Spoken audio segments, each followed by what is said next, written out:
வணக்கம் ரசிக பெருமக்களே. இன்றைக்கி நம்ம பார்க்க போகிற சேனலின் பெயர் டே சின்ன பையா அபிஷேக். இந்த சேனலை பற்றி தான் நம்ம விரிவாகவும் தெளிவாகவும் நம்ம யூடியூப்புக்கு அவர் என்னென்ன காமெடி போட்டு நடிச்சிருக்காரு அப்படிங்கிறத நம்ம தெளிவாக இன்றைக்கி பார்க்க போகிறோம். இப்போ அவர் ஒரு கொடையை பிடிச்சிட்டு ஒரு பெண் வேஷத்தில் நடந்து வந்துகிட்ருக்காரு. தொப்புளை காட்டி அந்த தொப்புள் பல வண்ணங்களில் டிசைன் பண்ணியிருக்காரு. அது ரொம்ப அழகாக இருக்குது. அந்த தொப்புல ஒருவர் பெரியவர் பார்த்துட்டு துண்டால் விசிறி விட்டுக்கிட்டு டைலாக் பேசுகிறாரு. அந்த டைலாக் நல்லா இருக்குது. காமெடி நல்லா இருக்குது, அழகாக இருக்குது. அதில் எந்த பிரச்சனையும் இல்லை.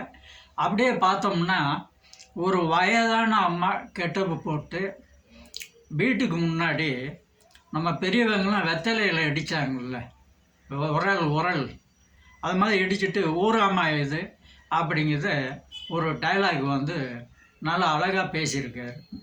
அந்த பெரியம்மா கெட்டப் ஓகே, எல்லாமே உங்கள் கெட்டப் நல்லா இருக்குது, உங்கள் நடிப்பு நல்லா இருக்குது, எல்லாமே சூப்பராக இருக்குது.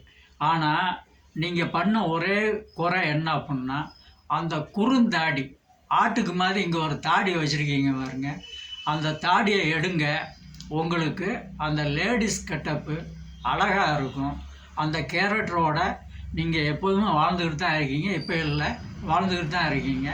அது மிக அழகாக இருக்கும், நல்லா இருக்கும், சிறப்பாக இருக்கும்.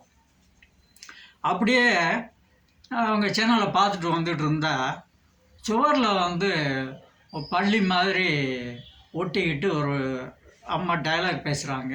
அது நல்லா இருக்குது. ஆனால் நீங்கள் அந்த பள்ளி கெட்டப்பை நீங்கள் உருவாக்குவதற்கு எவ்வளவு கஷ்டப்பட்டீங்க அப்படிங்கிறது எனக்கு தெரியும். ஏன்னா நான் சினிமா ஃபீல்டில் இருந்ததுனால எனக்கு அதுக்கு எவ்வளோ மணி நேரம் செலவாயிருக்கும், அது எவ்வளோ தூரம் கஷ்டப்பட்டிருப்பீங்க. அந்த ஒட்டின உடனே அதை பிச்சு எடுக்கும்போது நீங்கள் எவ்வளவு வலியை தாங்கியிருப்பீங்க. இதுக்கெல்லாம் உங்களுக்கு ஒரு பொறுமை, அந்த கேரக்டரை உருவாக்கணும் அப்படிங்கிறதுக்காக வேண்டி நீங்கள் எடுத்த முயற்சி, அதுக்கான டைம், அதில் எல்லாமே எனக்கு தெரியும்.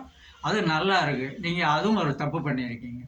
உங்கள் அம்மாவை நடிக்க வச்சிங்கல்ல, அந்த அம்மாவை கொண்டு காம்பினேஷனில் நீங்கள் திரும்பி பார்க்காம ஒரு டைலாக் பேசியிருந்தால் அது இன்னும் அழகாக இருந்திருக்கும். ஏதோ பள்ளி பேசினது மாதிரி இருந்திருக்கும். அதை நீங்கள் மிஸ் பண்ணிட்டீங்க. முடிஞ்ச வரை உங்கள் சேனலை குறை சொல்கிறதுக்கு எந்த ஒரு இதுவும் கிடையாது. எல்லாமே நல்லா இருக்குது, தெளிவாக இருக்குது. முடிஞ்ச வரை முகப்பாவனையை நீங்கள் தயவு செஞ்சு க்ளோஸ் எல்லாம் போட்டு கட் பண்ணி எடுங்க. அப்போ தான் அந்த ரியாக்ஷன், நீங்கள் பேசுகிற டைலாகுக்கு வேல்யூ என்ன அப்படிங்கிறது உங்களுக்கு புரிய வரும். உங்கள் அம்மாவை வச்சு யாராவது ஒரு ஆளை எடுக்கிறதுக்கு ஒரு கேமராமேனா இல்லை யாராவது சேர்த்து வச்சு எடுங்க. இன்னும் அழகாக இருக்கும், சிறப்பாக இருக்கும். நன்றி, வாழ்த்துக்கள்.